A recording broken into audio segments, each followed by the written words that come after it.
अभी हमारे साथ फल्गु घाट पे एक पंडित जी मिल गए हैं जिसको पंडा बाबा बोलते हैं।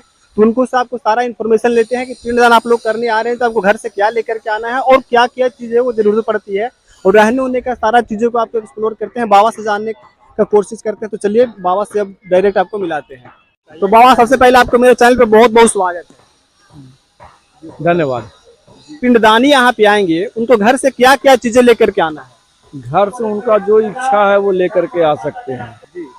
हम लोग का कुछ ऐसा मतलब कि कहा नहीं जाता कि आप ये चीज़ लेकर के आइए, सोना चांदी वस्त्र वगैरह जो भी आप लाना चाहते हैं अपनी इच्छा से लेकर के आ सकते हैं दान करने के लिए। नहीं, जैसे अपने पैतरों को जैसे मतलब यहाँ पिंडदान देने आते हैं तो उनको कौन कौन सी चीजें घर से लेकर के आना पड़ता है? ऐसे सुनते हैं कि देवी देवताओं को मतलब घर से पहले जाकर उनको मतलब न्योतना पड़ता है, इसके बाद जी उनको आमंत्रण करना होता है, जी समझे, जी चावल या नारियल या सुपारी में, जी तो वो लेकर के आ सकते हैं। जी समझे, वो पितरों को आमंत्रण, कितने लोग तो उनके लिए टिकट वगैरह भी करवा करके आते हैं। जी जी। तो आप ये बताइए, जैसे पिंडदान करने के लोग यहाँ पे आते हैं तो कौन कौन सी जगह पे यहाँ पे पिंडदान किया जाता है? यहाँ पे 54 स्थान पे पिंडदान होता है जो 17 दिन में पूरा होता है। पुनपुन घाट से लेकर के अक्षयवट तक के होता है। अच्छा, पुनपुन घाट जो पटना में है, जी तो टोटल अगर पूरा जो कराया जाए तो 17 दिन लगती है पिंडदान करने में। जी लेकिन यहाँ पे हम देखते हैं 2-3 दिन में भी लोग कर लेते हैं। जी हाँ, तो कम कम वेदी पे हो जाता है। जिसको टाइम नहीं है, सभी लोग 17 दिन करने में सक्षम नहीं होते हैं। जी एक दिन में भी हो जाता है 3 स्थान पे। जी। मुख्य रूप से कितने स्थान पे पिंडदान होती है? मुख्य रूप से ज्यादातर 3 ही स्थान पे पिंडदान होता कहाँ है। कहाँ होती है? पहले फल्गु घाट जो मुख्य है, जी उसके बाद विष्णुपद मंदिर, जी और तीसरा उसके बाद अक्षयवट जी में। जी तो ये मेन है। जी। गया में पिंडदान का कारण क्या है बाबा? गया में पिंडदान का मुख्य कारण ये है कि यहाँ पे गयासुर राक्षस को ऐसा विष्णु भगवान ने वरदान दिया जी कि जो कोई भी आकर के उसके शरीर के ऊपर पिंडदान करेगा तो उसके पितरों की मुक्ति होगी। इसलिए गया जी में पिंडदान का महात्म है। जी। अच्छा ये बताइए, और यहाँ पे नारायण का चरण है, जी तो नारायण में ही सारे जितने भी लोग हैं, जितने भी योनियां हैं निकले हैं और उन्हीं में समाये हैं। तो इसलिए यहाँ पे गया जी में नारायण का चरण को लेकर के पिंडदान का महात्म है। अच्छा बाबा ये बताइए, जैसे कोई कोई लोग पिंडदान करने के लिए आते हैं तो स्टेशन हो गया कहीं पे मतलब कोई दलाल के चक्कर में पड़ जाते हैं जो ठगी का शिकार हो जाते हैं, तो लोग कैसे बच सकते हैं वो बताइए आप। वो लोग पहले अपने मतलब कि पूरा पता कर लें कि भाई हमारे कौन से जिले के कौन पंडे हैं। जी समझे, किसी के चेहरे पे लिखे नहीं है। इस समय तो 15 दिन के लिए हमारे जो डीएम साहब हैं वो कार्ड वगैरह भी इशू करवा देते हैं। जी अब दलाल का क्या है, किसी के चेहरे पे लिखा हुआ नहीं रहता, वो ज्यादा अपने आप से चालाक बनते तभी दलाल के चक्कर में फंस जाते हैं। जी किसी पंडित ब्राह्मण पर विश्वास नहीं करते हैं तभी वो फंसते हैं। जी।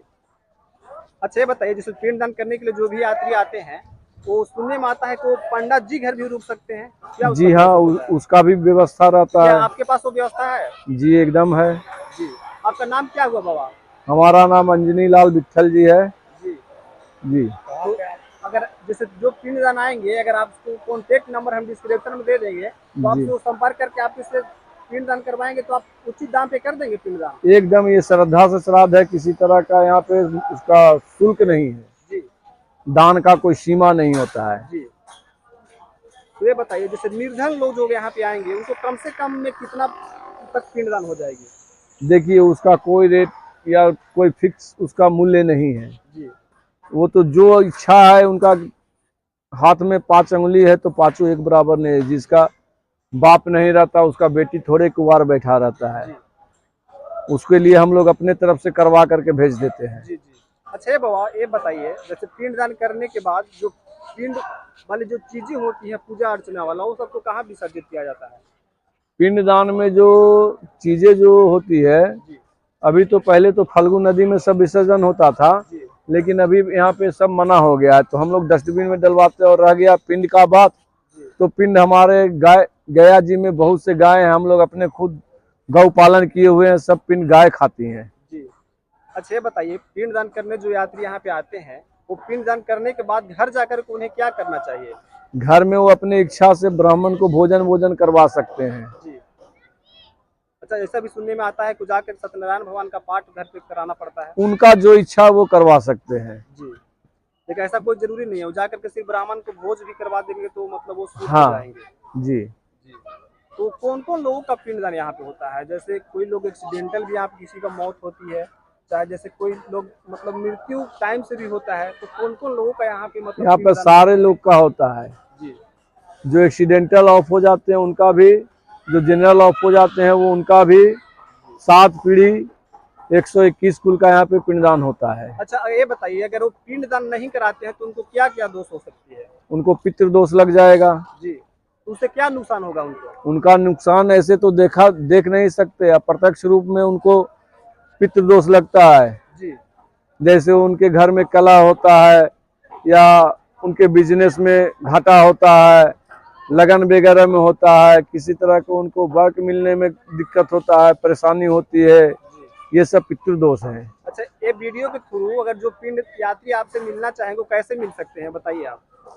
अब इसके लिए तो अब हम दे देंगे तो फिर दूसरा यात्री भी हमको न, दूसरे लोग का भी तो यात्री हमसे कांटेक्ट करेगा। जी, तो जो भी वीडियो देखेंगे वो आपसे कांटेक्ट करेंगे, तो इसके लिए आप मतलब आप कांटेक्ट नंबर दे सकते हैं? दे तो सकते हैं एकदम। जी धन्यवाद बाबा, आप हमारे साथ इतना जुड़े रहे उसके लिए। ठीक। तो जैसे आप देखिए, पंडित जी से सुन करके आपको सारी चीज़ों का यहाँ पे मतलब इन्फॉर्मेशन मिल ही गया होगा कि घर से आकर लाने के लिए कौन कौन सी चीज़ें लेकर के आनी है और किस तरह से यहाँ पे पिंडदान होगा और कौन कौन सी चीज जगह पे यहाँ पे पिंडदान होगा, सारी इन्फॉर्मेशन आपको मिल गया होगा। आशा करता हूँ कि ये वीडियो आप सबको बेहद ही पसंद आएगा। अगर ये वीडियो पसंद है तो प्लीज़ मेरे चैनल को लाइक, कमेंट, शेयर और सब्सक्राइब जरूर कीजिएगा। जब तक के लिए जय हिंद, वंदे मातरम, जय गया जी, जय विष्णु, जय ब्रह्मा, जय महेश।